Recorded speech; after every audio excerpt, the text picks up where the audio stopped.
You need a friend to encourage you. Listen to Christiana Bamidele.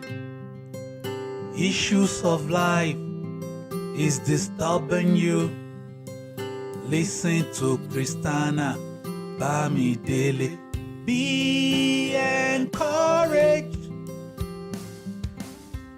Be encouraged. Be encouraged. Life is good. Hello friends, and welcome to another episode of Be Encouraged with me, your host Christiana Bamidele.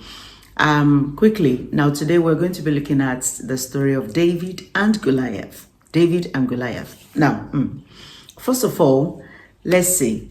Why is it David and Goliath that you normally hear and not Goliath and David? So I think the winner gets to come first. Anyway, so David and Goliath. There are so many lessons to be learned from this story, and you can find it in the Bible for those of you that are wondering who is David, who is Goliath.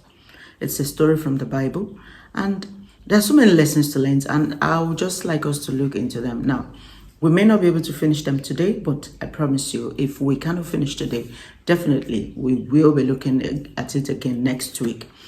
So, David and Goliath. The first thing I see there is, number one, David refused to be held in a box. He refused to be limited. He refused to let people define who he is. He knows who he is before that situation, before that time. And so he stood his ground. And even though people made him to doubt who he actually is, people made him to doubt himself, like King Saul, like his brothers, and even maybe those that are around the place that time. They've told him that, oh, look at your size, look at the problem in front of you. He's a giant.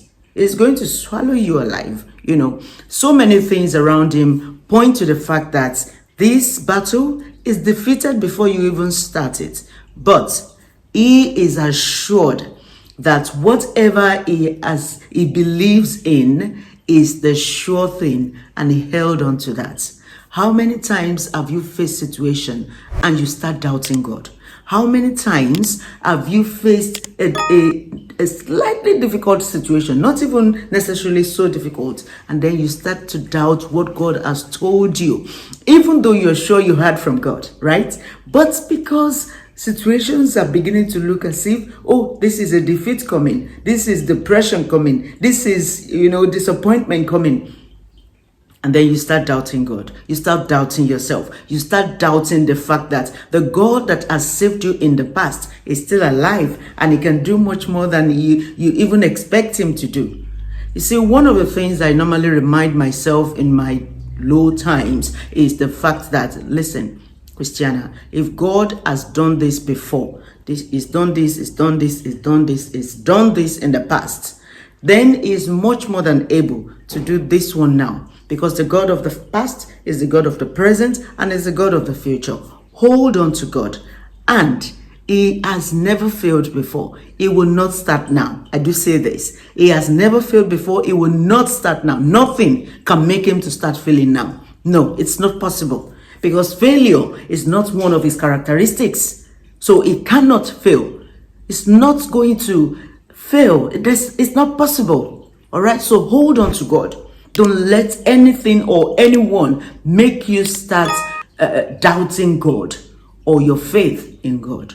And the Lord bless you. Till I see you next time. Stay encouraged. God bless you. Oh, and before we go, do not forget to share this message with people around you. Like, comment, subscribe, follow me on all my on my social media platforms. And again, stay encouraged. Bye.